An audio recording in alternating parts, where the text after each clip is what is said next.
Ética y la toma de decisiones en la empresa. La ética, como bien sabemos, es necesaria en la empresa porque forma parte de todas y cada una de las decisiones humanas.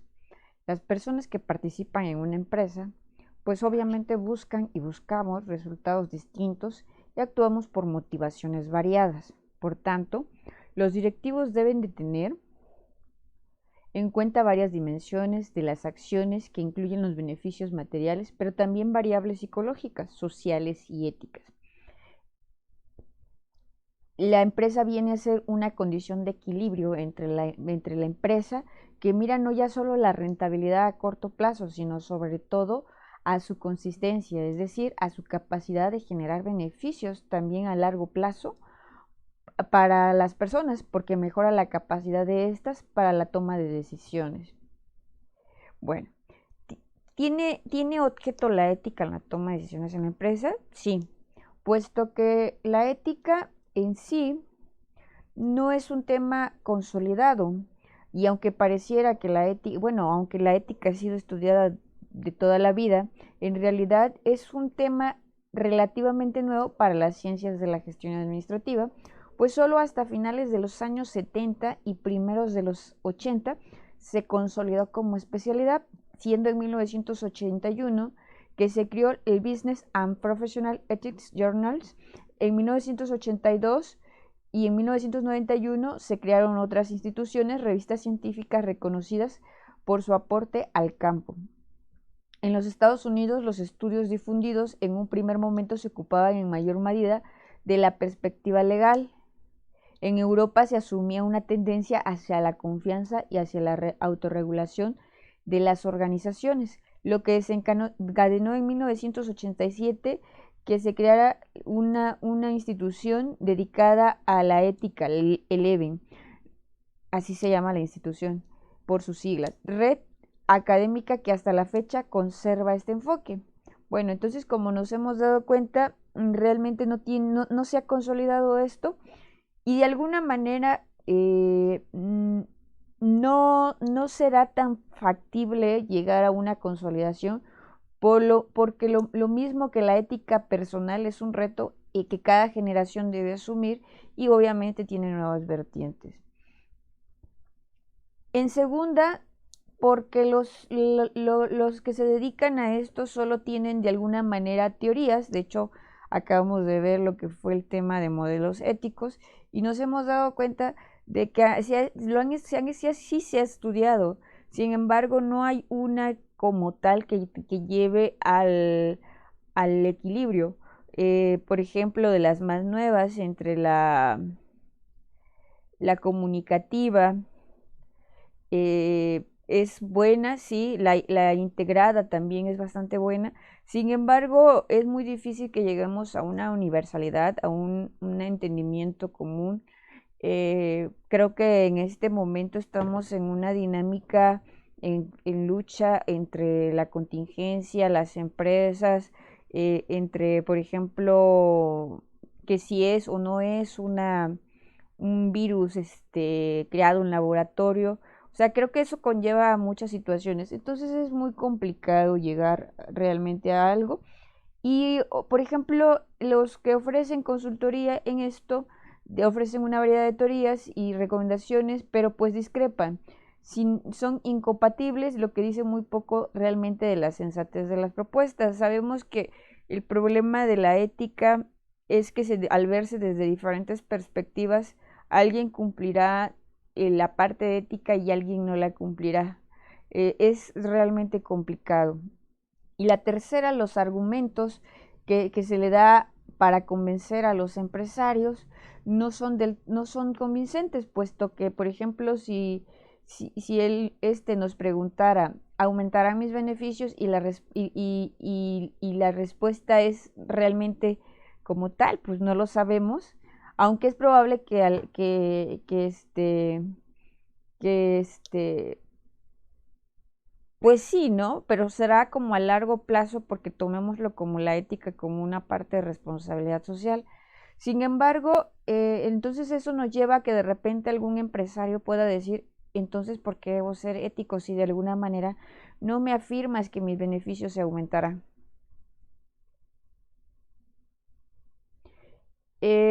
¿Por qué las empresas deben ser éticas? De acuerdo a Argandoña 2015, es lo que hay que hacer. Como tal, si nos damos cuenta, el argumento del autor no dice demasiado. De hecho, es así como porque lo digo yo y ya. Porque en sí, bueno, considerémoslo, porque esa es una forma de generar justicia, equilibrio, porque de alguna manera el autor se plantea que así se dirigen las empresas exitosas. Y bueno, estamos en un periodo en que las empresas entran en lo que llamamos desde el punto de mercadotecnia, marketing 3.0, que significa la cuestión de los valores. En esta, ya los clientes ya no solo esperan un producto que dé calidad, un producto que esté en redes sociales, sino que busca un producto que sus procedimientos o aporte, mediante los procedimientos, aporte o beneficie valores, apoyo, solidaridad, por ejemplo, en este momento, a las situaciones, puesto que son personas, ¿no? Somos personas y buscamos también lo que es humanamente aceptable. Si vemos que, por ejemplo, en una empresa maltratan a los animales, la cultura animalista está incrementando. Entonces entra la dinámica de empezar a protegerlos y obviamente estos ya no son humanos, ¿no? Pero sin embargo ya estamos entrando en este punto. Otra, puesto que no hay empresa que pueda sostener por mucho tiempo actividades antiéticas, sobre todo en esta época que estamos, se vincula mucho la cuestión de las redes sociales, los foros y la comunicación inmediata, lleva a que en cualquier momento algún cliente interno o externo este, difunda algo incorrecto. Entonces nos lleva a preguntarnos, ¿significa esto que una empresa no ética no es viable? La respuesta es sí, aunque debe haber muy pocas empresas que sean radicalmente inmorales o antiéticas, pero una empresa en la que está en marcha un proceso de deterioro moral, no se cuide de alejar esa problemática, acabará siendo inviable, puesto que, insisto, ya los medios de comunicación no permiten tanto esto. Pongámosle que las autoridades lo puedan ocultar, pero algún trabajador, algún cliente seguramente en algún momento lo evidenciará. Más allá de que a una persona, al jefe de dicha empresa, gobierno o lo que sea, se le pueda reconocer, se pueda recibir premios o lo que queramos, en realidad la remuneración sea multimillonaria, esto tarde que temprano se sabrá. Elementos que definen una empresa. Bueno, pues en una empresa tenemos a los propietarios, a los directivos, a los empleados, los clientes, los consumidores, los proveedores. Y con estos continuamos en la dinámica de que ellos forman parte de todo. Y cada una de las decisiones que tomemos sobre ellos o sobre la empresa los afectará. Y eso nos lleva a nosotros a plantearnos una pregunta: ¿qué busca un empleado al colaborar en una empresa? Bueno, busca resultados extrínsecos, intrínsecos y resultados en otras personas. Por extrínsecos nos vamos, ¿qué es la remuneración? Ahora sí que, ¿qué persona no trabaja por recibir una percepción económica? Por pretender un ascenso, oportunidades de carrera y obviamente reconocimiento. Desde un resultado intrínseco que no se proporcionan como tal por la empresa, sino que se produce en la persona y que puede ser de naturaleza psicológica, la satisfacción por su trabajo. Hemos visto que muchas personas, a lo mejor su trabajo no es el mejor trabajo en una empresa, sin embargo se sienten muy honrados por estar trabajando en alguna empresa nacional, internacional, eh, y eso es una satisfacción, pero también está la satisfacción, por ejemplo, que tenemos en este momento en la que las empresas no están ganando un recurso, pero están tratando de producir algunos elementos a manera de apoyar a la sociedad.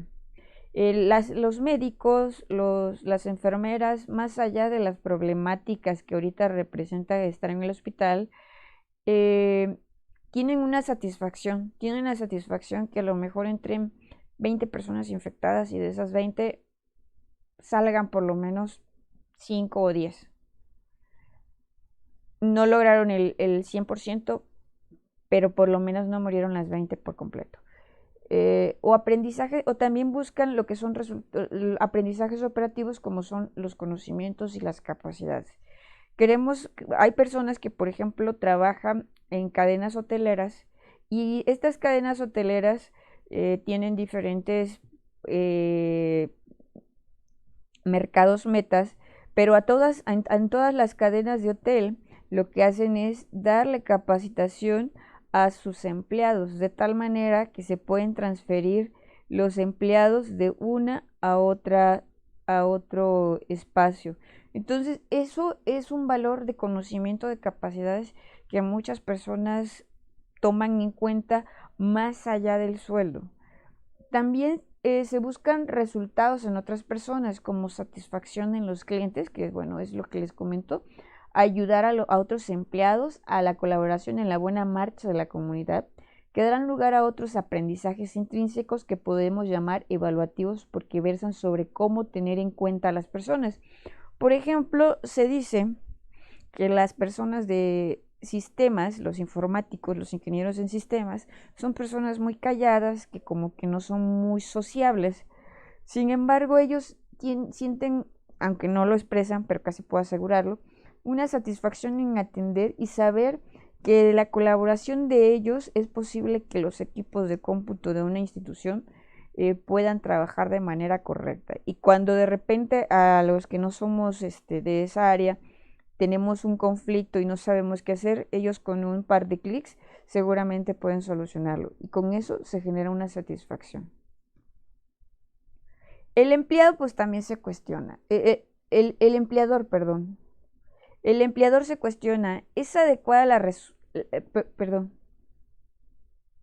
El empleado se pregunta, ¿es adecuada la remuneración que recibo? La gran mayoría te contestaría algo así como no, siempre queremos ganar más, ¿no? Siempre. Independientemente que nuestro sueldo pueda ser alto, siempre queremos más. Siempre la parte de esa necesidad no es tan fácil de cubrir. Por eso es que se debe optar por dar elementos de remuneración no precisamente económicos, sino reconocimientos. Estoy bien considerado en esta empresa. El bien considerado en esta empresa es el tomar la importancia a todas las personas que trabajan en la empresa, comunicarles la situación y no hacer la información de forma selectiva y que solamente se le comuniquen a algunos y los demás estén en la dinámica de enterarse mediante chismes.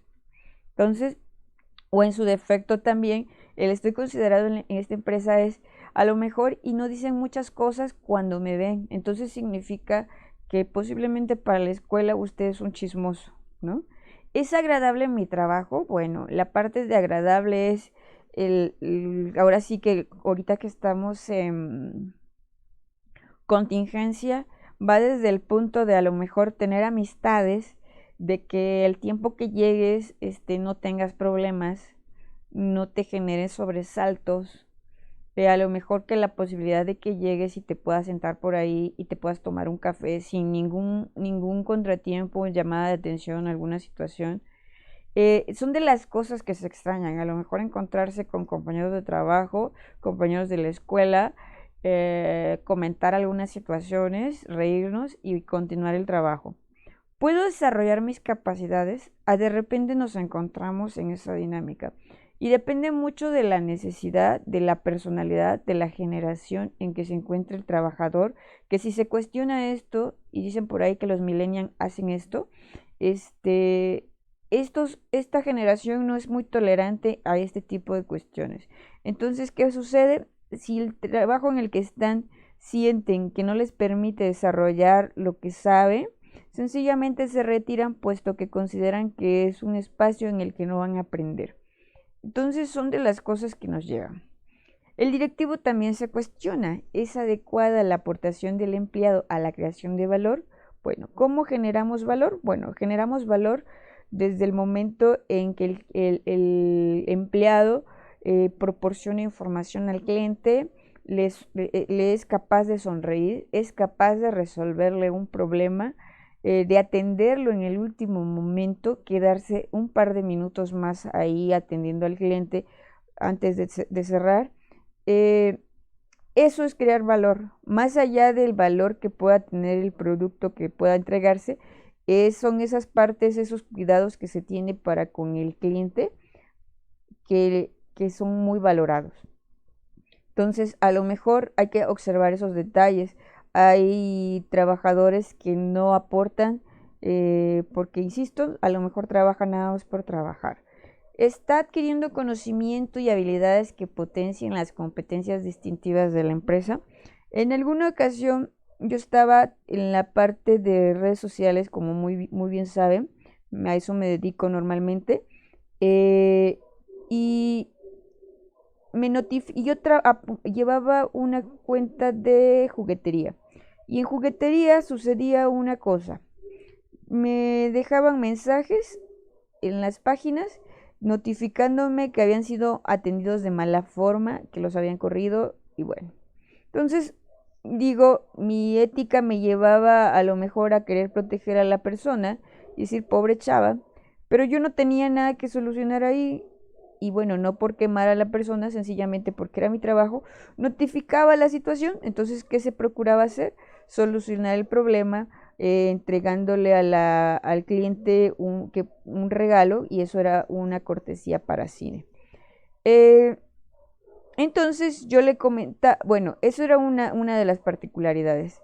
La persona era un estudiante de, de un área no psicológica, no pedagógica ni administrativa. Y a lo mejor por esas deficiencias de conocimiento cometí esos errores. Entonces le dije a mi jefe que era posible la necesidad de dar unas asesorías, unas capacitaciones a esta persona, de tal manera que tuviera las competencias necesarias para eso. Porque, por ejemplo, en un área de juegos, que se necesitaría eh, una base de estudios profesionales o técnicos, ya fueran en cuestiones de puericultura, una pedagoga, una psicóloga o un administrativo, o en su defecto un mercadólogo, puesto que conocen cuáles son las cualidades de un proceso de venta. Sin embargo, bueno, esta persona no, su perfil de estudio no iba enfocado, pero ni tantito a esto, y bueno, hay que generarle a las personas competencias distintivas de la empresa. Una de las cualidades que tiene, por ejemplo, un negocio de juguetería es que los juguetes tienen funciones que buscan los niños y entonces te llegan y te preguntan qué hace este producto, cuánto cuesta este producto y uno tiene que tener la habilidad para contestar lo más rápido posible e indicarle, bueno, eso es en cuanto a redes, mucho más en persona, ¿no? Que es un niño, sí, los niños son a veces un poco latosos, pero tiene uno que sonreír, tiene uno que tener paciencia para atenderlos y darle la mejor información, una sonrisa. Hay, hay más posibilidades, si le mostramos una sonrisa, hay más posibilidades de que el cliente compre el juguete o hasta que le agrademos al niño, ¿no? Y ese niño diga, ay, yo quiero el juguete, aunque no entendió ni lo que hace el juguete. Este trabajador es leal a la organización y colabora con sus superiores y compañeros. Muchas veces tenemos que ver, a lo mejor el trabajador es muy buen vendedor, pero no colabora con su superior, con sus compañeros. Y bueno, más de uno diría, bueno, es que no importa que no colabore con los compañeros si colabora con los superiores, pero muchas veces se necesita hacer equipo para que las cosas salgan o se unifiquen. Y si no hay ese compañerismo, ahí tenemos un problema, que el directivo puede cuestionarse. A lo mejor es porque la persona no tiene esas competencias para hacer esas actividades y entonces hay que buscar generarlas, generar planes. Pero bueno, son temas de otra materia. El empleado hace posible que sus relaciones en la empresa con los clientes y proveedores sea cada vez más fluida.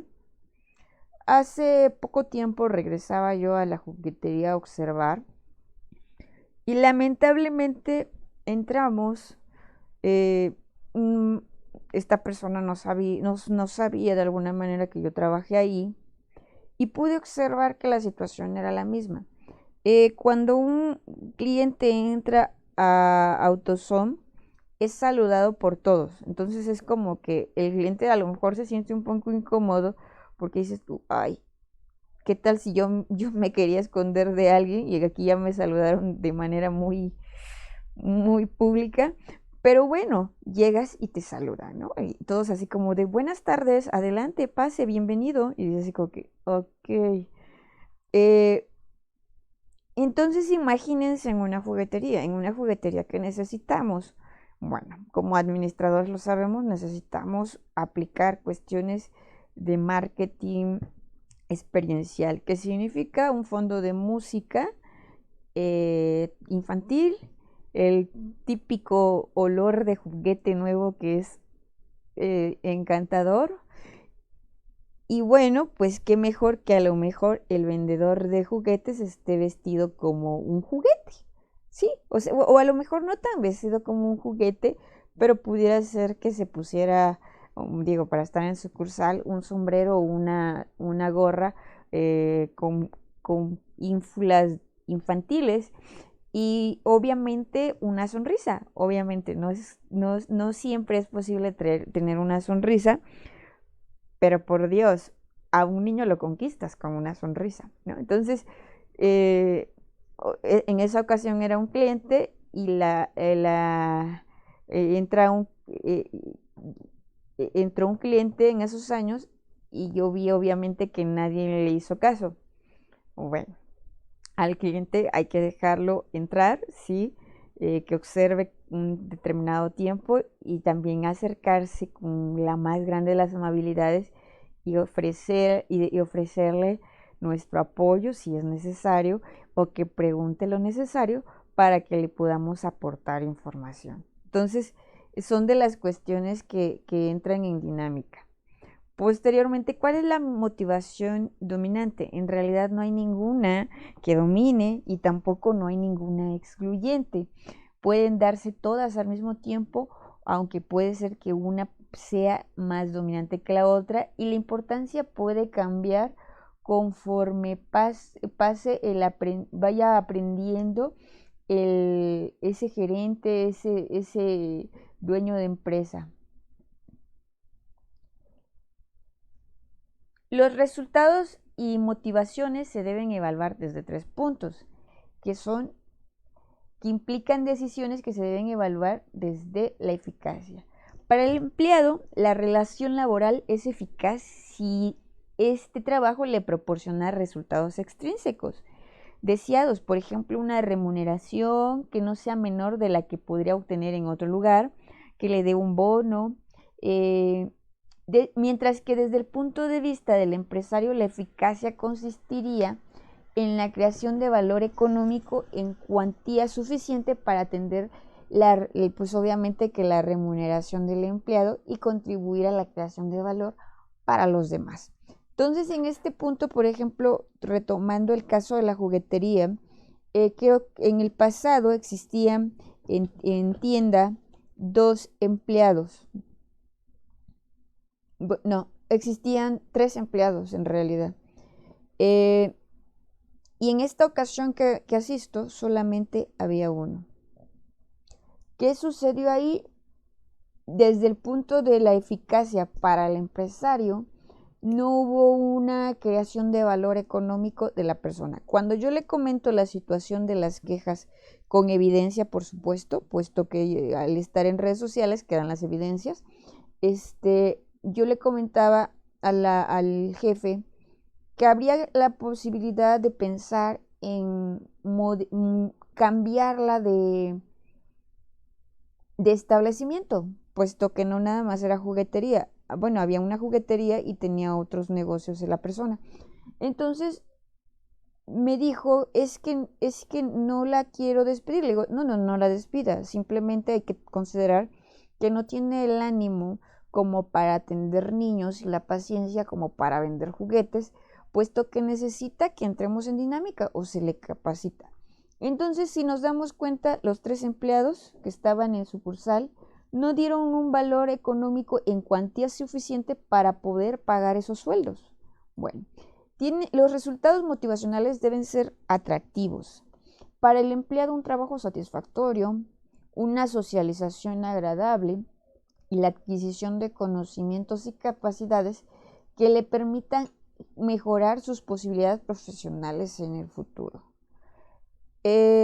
Posiblemente, bueno, yo lo veo desde este punto, una pedagoga encargada de este espacio de trabajo hubiera potencializado el espacio a áreas de juegos, dinámicas y hasta la forma en que se iba a dirigir al pequeño.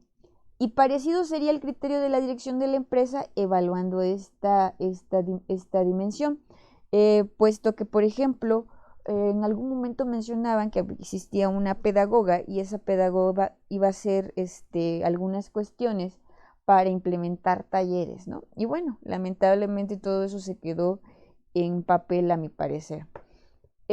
Punto número 3, la consistencia. Es necesario, si la relación que se da entre el empleado y la empresa se mantiene en el tiempo y hay que incluir otros agentes, es necesario que se creen capacidades necesarias para optimizar esas relaciones. Un empleado necesita, por ejemplo, en este caso, cuando no se tiene conocimiento, yo por ejemplo no tenía conocimiento en absoluto de juguetes o capacidades motrices, pero en el momento tienes que ir adquiriéndolas y por ejemplo yo realizaba de todo mi material para poder atender el contenido de redes, que elaborar, pues identificar los 500 juguetes que teníamos en un inicio, elaborar catálogos, colocándole lo que eran los precios, colocándole las descripciones, de tal manera que cuando ya me preguntaba algún cliente, era capaz de indicar cuál era. Y para generar más empatía, lo que hice fue generarlo por secciones, por edades, por tipos de juguetes. Y entonces, en ese caso, yo considero que hubiera existido una consistencia fenomenal con una pedagoga, puesto que hubiese aprendido y hubiese también, por ejemplo, teníamos un problema, bueno, problema no tan grave. El problema era que era una tienda de juguetes en su mayoría de juegos movibles, como pasa pasillos o algo así, bicicletas, carritos para subirse y andar, casas de muñecas y muchos juguetes que eran didácticos. Entonces el problema estaba en que nos llegaban a preguntar sobre juguetes, digamos, Bote Esponja, Elmo, Mickey, cosas así, ¿no? De línea. Y mi jefe se empezó a desesperar y le digo, bueno, es que nosotros no tenemos que entrar en la dinámica de eso, si porque nosotros tenemos otro segmento, otro tipo de padres de familia. Entonces, si hubiera estado una pedagoga, me parece, y bueno, también si hubiera existido una consistencia de la empresa, hubiera podido entrar en la dinámica de decir, mira, ¿sabes qué? Ofrece el material, acá está el material, ofrécelo de acuerdo a tus conocimientos, que nos hubiésemos sentado y hubiésemos proporcionado a los clientes, desde el momento en que entran en la tienda, juguetes de acuerdo a lo que querían, indicándole cuáles son las cualidades. Digo, en un juguete de línea, pues obtienes que a lo mejor el muñeco canta, hace ciertas actividades, pero en un juguete didáctico, pues tiene otro tipo de funciones muy necesarias en niños. Bueno, las decisiones no responden solo a la racionalidad económica. En realidad, las decisiones dependen de un proceso dinámico. Es decir, algunas condiciones eh, se aprenden a no tener en cuenta a los demás. El aprendizaje puede ser negativo o puede ser positivo. La acción es buena no cuando cumple ciertos riesgos. Por ejemplo, em,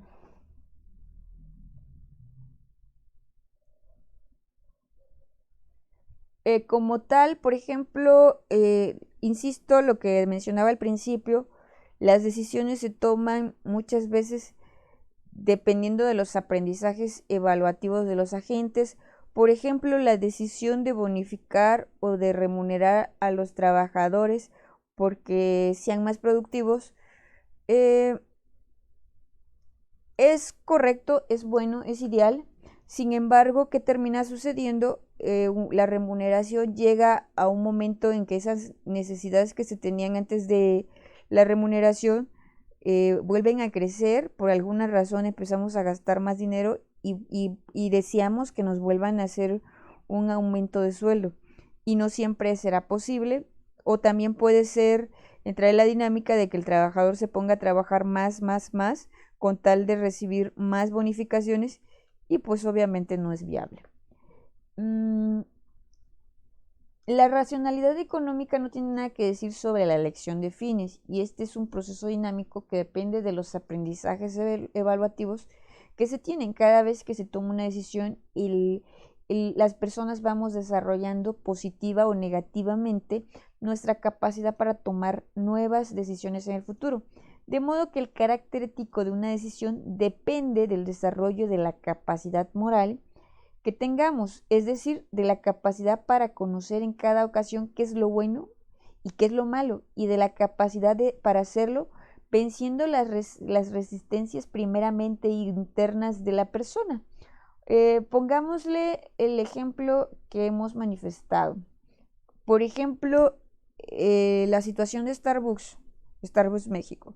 Seguramente el gerente de esa sucursal, de esta área, eh, no, una seguramente es mexicano, pero en el fondo de su pensamiento considera que fue injusto. Sin embargo, si desde un nivel más alto de la jerarquía le indicaron que lo que tenía que hacer era mandar a los trabajadores a su casa sin goce de sueldo, pues tuvo que vencerse a sí mismo y asumir que de alguna manera el carácter moral no, ético ya no está siendo de él, sino está siendo ético empresarial, puesto que esta consiste en terceras decisiones.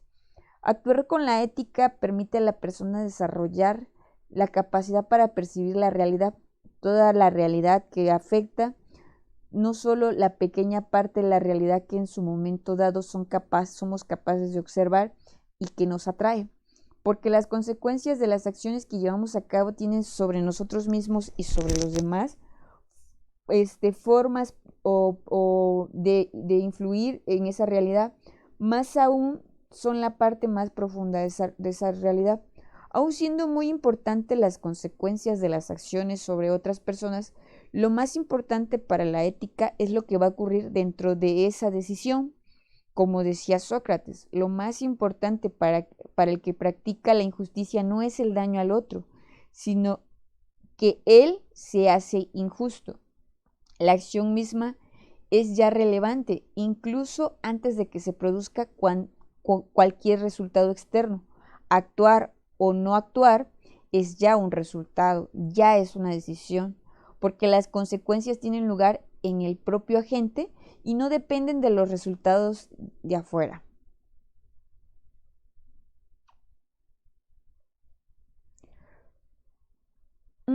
Éticas de terceras personas no son adecuadas para gestionar las decisiones humanas, precisamente porque los criterios que se establecen no emanan de la propia persona, sino realmente, por ejemplo, la decisión que tomó Starbucks fue una decisión corporativa.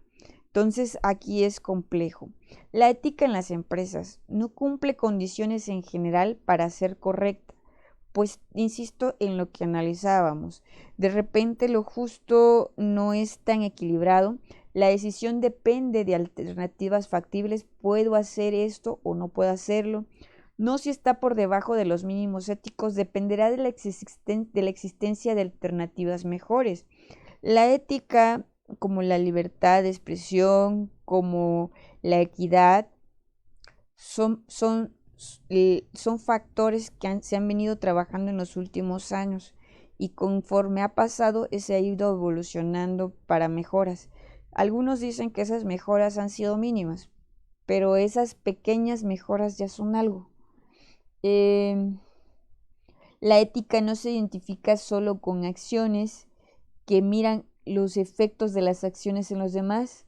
Decir la verdad puede ser un acto ético, sí, por supuesto, pero también puede no serlo si se hace por cálculo, estrategia, temor o para engañar. No se trata de conseguir un fin externo, sino de que la condición para perseguir otros fines. La moralidad no sirve para otras cosas. Si nos damos cuenta, ser sinceros, pues obviamente creo que es bueno, pero si tu sinceridad llega a ser imprudente y afectar a una persona, tendríamos que analizar eso. Tampoco es la ética un conjunto de criterios sociales, legales o morales añadidos desde afuera del proceso de decisión y que hay que tener en cuenta en la toma de decisiones para, para que sea correcta. La ética de la tercera persona no solo adecuadas para gestión, no son adecuadas. La ética no se ocupa de las condiciones que debe cumplir una acción en general para ser correcta, porque la calidad de la decisión dependerá de alternativas factibles. Como tal, nos damos cuenta que no hay una ética que podamos decir si es correcta o no es correcta, sino que se va dando de acuerdo a las circunstancias. Llegamos a un punto en el entendimiento de la ética y en ese punto estamos en el que realmente nadie se pone de acuerdo. Desde la parte académica y empresarios indican que la ética no es compartida por muchos, primeramente. Eh, la ética es frecuentemente solo un instrumento para alcanzar objetivos principalmente económicos. Entre los teóricos de la economía, estos son frecuentemente entran en la indicación de que la ética no juega ningún papel relevante, porque en sí se considera que las decisiones económicas son de naturaleza técnica, más no moral, y responden a unos supuestos de conducta racional que el economista toma como datos sin discutirlos. En el plano práctico, esto significa que todo lo que se puede hacer en el ámbito es moralmente neutro, el razonamiento moral es irrelevante. Hay otras maneras de entender la ética que no resultan compatibles con la explicada.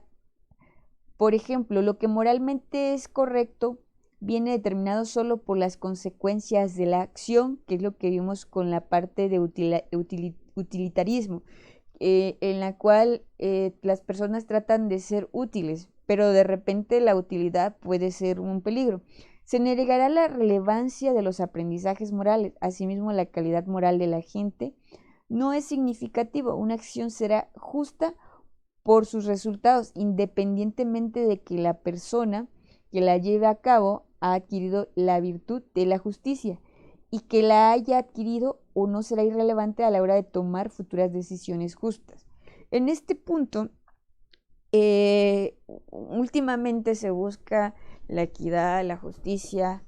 Sí, creo que hemos mejorado mucho en este aspecto, pero esto es un entendimiento que va pautado, que va creciendo, que en este momento, por ejemplo, vemos a las empresas que mandaron algunos de sus trabajadores sin sueldo y lo vemos como una falta de empatía, de solidaridad, una falta de ética. Pero también pudiéramos hablar desde el mismo aspecto para el gobierno, puesto que también, por ejemplo, la gran mayoría de las empresas, un 98%, son pequeñas, son microempresas. Y estas fundamentan alrededor de un 40% de los empleos.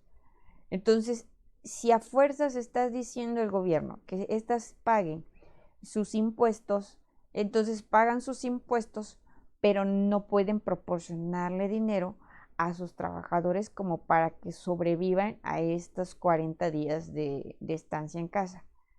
¿Qué es mejor? ¿Que el trabajador se vaya con dinero o cómo? Porque sí se está recuperando la parte de la contribución, pero ¿por qué no detener los impuestos y congelarlos hasta que la contingencia pase?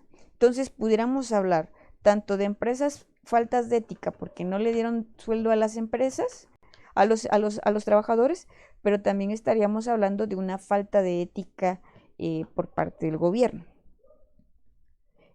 Consideraciones en la toma de decisiones en cuanto a la ética. Perdón. La integración del contenido es esencial para la toma de decisiones. En la vida cotidiana, profesional y personal, con frecuencia enfrentamos situaciones conflictivas o dilemas que exigen decisiones. La necesidad de esa toma de decisiones ocurre frente a dilemas que surgen cuando se tienen dos o más alternativas que presentan condiciones de incertidumbre para actuar. No todos los dilemas en la vida son de naturaleza ética, pero los dilemas éticos surgen cuando aspectos relacionados con la moral, con asuntos de conciencia, entran en conflicto con nuestra vida y demandan la toma de decisiones éticas.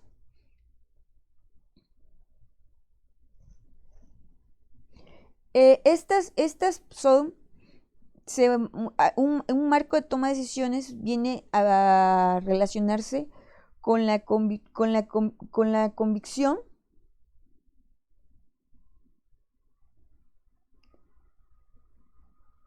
las convicciones y valores personales que tenemos. ¿A qué nos lleva esto? A, a plantearnos cuáles son nuestras convicciones, cuáles son tus valores.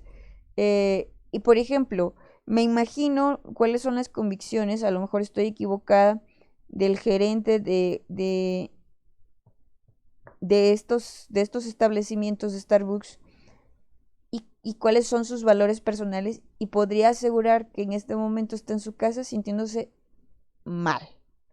Conceptos éticos en la práctica profesional.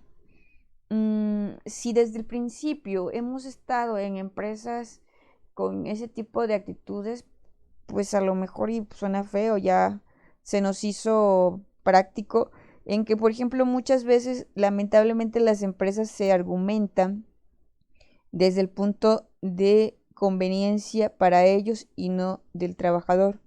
Las normas de comportamiento ético y los enfoques éticos que tengamos, ya vimos por ejemplo lo que nos decían los diferentes modelos éticos y estos son los marcos, es el marco, estos son los elementos que se toman en consideración para tomar decisiones. Claro está, si la empresa es tuya será mucho más fácil, pero si tú eres un empleado, solamente te queda obedecer. Dentro de los dilemas éticos en la práctica profesional tenemos un dilema ético. Un dilema ético significa una situación que refleja posiciones, proposiciones o argumentos éticos en conflicto. El dilema ético presenta igualmente dos o más alternativas de solución que pueden ser satisfactorias o no satisfactorias. Algunos dilemas éticos que podemos encontrar en la práctica profesional o en situaciones de la vida cotidiana surgen en situaciones que presentan conflictos en la vida, por ejemplo, conflicto entre dos principios éticos. Por ejemplo, un conflicto entre la autonomía de la persona para decidir si acepta o no un tratamiento y el principio de beneficencia que mantiene un médico, el profesional de salud, para aplicar el tratamiento que considera más adecuado para la situación de la salud. Entonces, aquí la persona tiene dos puntos. Es beneficencia eh, y la otra persona está aportando un conocimiento. Y a lo mejor de repente entramos entre dos principios. En alguna ocasión, trabajando, me tocó ir a una colonia marginada, de las que no tienen luz, no tienen agua y el transporte público no llega. Pero antes de ir, uno de mis compañeros de trabajo decía, ojalá nos den de comer. Y sinceramente puse mi cara de poquitos amigos, puesto que le digo, me parece que para empezar nosotros tendríamos que llevarles de comer, no ellos darnos de comer a nosotros. Y mi compañero ya no dijo nada. Sin embargo, cuando fuimos al lugar,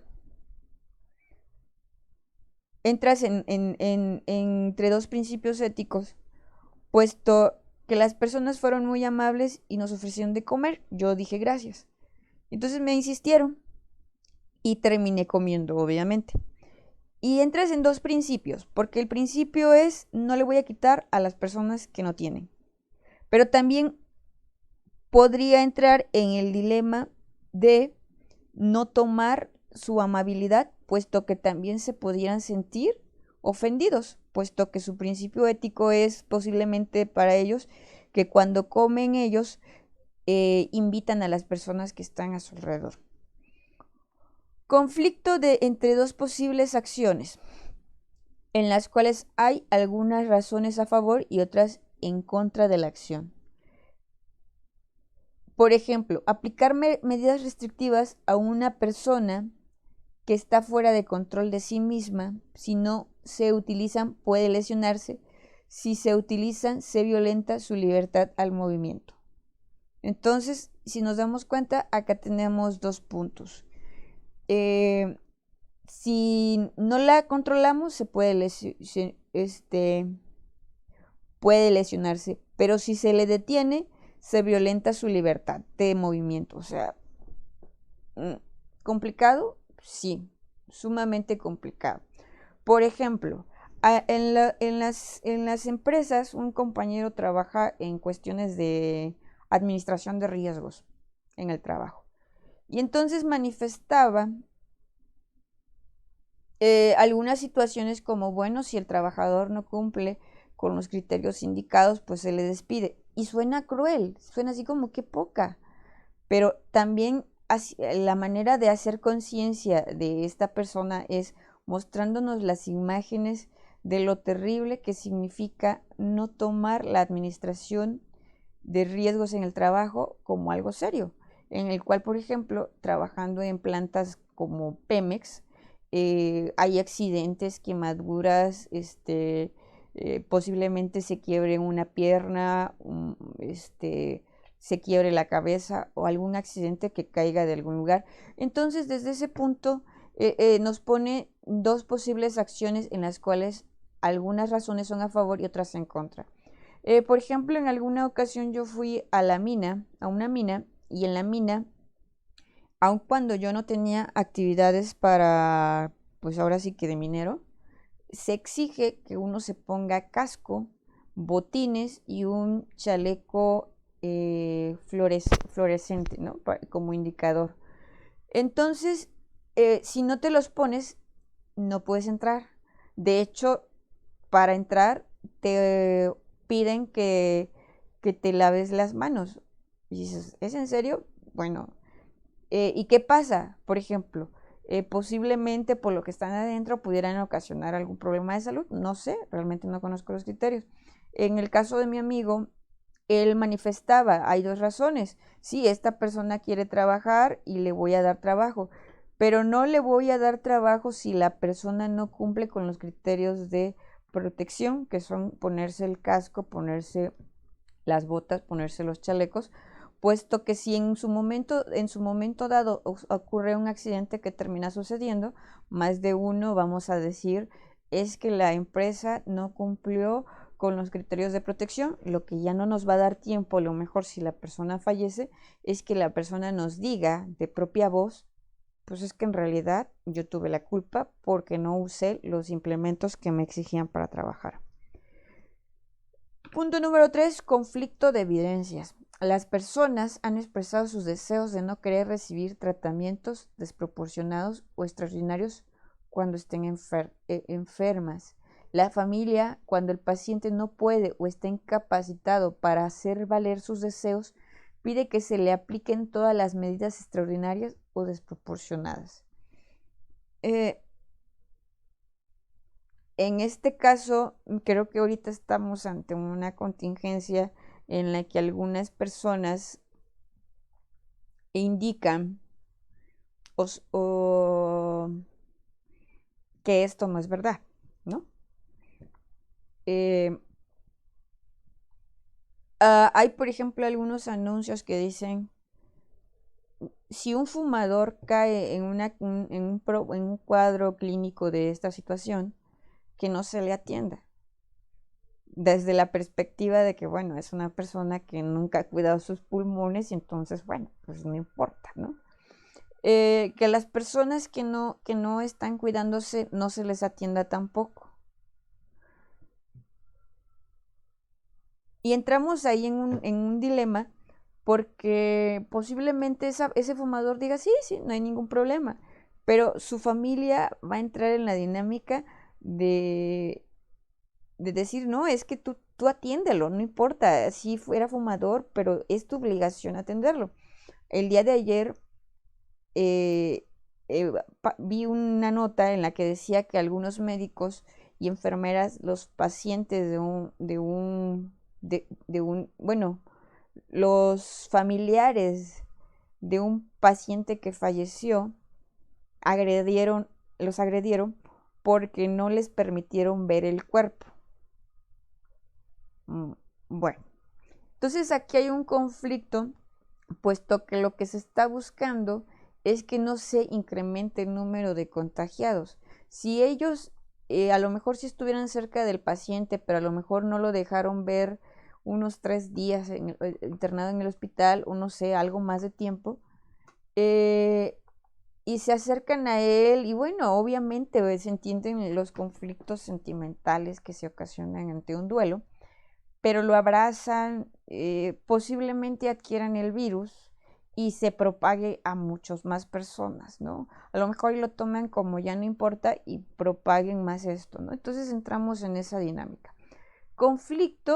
Punto número 4, conflicto entre dos alternativas no satisfactorias. La persona está en huelga de hambre y rechaza toda fuente de alimentación o hidratación. El médico, con el apoyo de la corte, ordena forzar hidratación. Estamos ante una situación que dices tú, por fin, ¿cómo le hacemos, no? Estas situaciones pasan muchísimas veces. El conflicto de las alternativas, que es el, el hecho de que los empleados a lo mejor se les indica criterios y no los cumplen, pero cuando sufren un accidente, la ley lo ordena. Por ejemplo, a nosotros como docentes en algunas instituciones nos obligan a portar gafete, puesto que son medidas de indicadas por Protección Civil después de los sismos, ¿no? A manera bueno, que en una institución educativa normalmente pues hay un aproximado de 100 personas, ¿no? En un solo espacio. Entonces, me imagino que de esa manera nos podemos identificar más rápido en caso de que colapsara un edificio. Y no es como que queramos, ¿no? De hecho, es así como nos obligan. El punto número 5, conflicto entre la ética personal y el rol profesional. Por ejemplo, en la institución, una institución, una enfermera practica tratamientos de esterilización. En este caso, sus principios éticos entran en conflicto con la práctica de estos tratamientos, pero no al cuidar a los pacientes a quienes se les ha practicado. Posiblemente no esté muy de acuerdo con esa práctica, pero sí choca con lo suyo, pero pues tiene que atender. Es como cuando atendemos en una empresa de servicios a un cliente y el cliente a lo mejor llegó molesto, enfadado, nos trató feo y nos dijo que somos tontos y lo que queramos. Eh, y en la siguiente ocasión que viene, pues sencillamente no tiene que haber esa... nuestro rol profesional nos lleva a que, aunque nos haya tratado mal, lo tenemos que tratar la próxima vez igual, con amabilidad y con respeto, aun cuando él puede ser que nos haya dicho cosas incorrectas. Eh, Punto número 6, conflicto entre la ética y la ley. Por ejemplo, si la ley permite la eutanasia o el aborto y mis principios éticos van en contra de esos procedimientos, decido negarme a participar y tengo el derecho a hacer uso de la objeción de conciencia. Por ejemplo, lo que mencionaba usted, el poder aprovecharnos de un cliente porque ha consumido sus bebidas, ha bailado y ya ha perdido el sentido de lo que ha consumido y cobrarle de más, usted está en su derecho de no hacerlo. Sin embargo, si se lo exigen, posiblemente usted entre en la dinámica de decir, bueno, pues sí me gusta mi trabajo, pero no me gustaría que a lo mejor un cliente que aparece que no se da cuenta, al final de cuentas sí se dé cuenta y me evidencie nada más por cumplir con los parámetros de la empresa. Preguntas que orientan a indagar.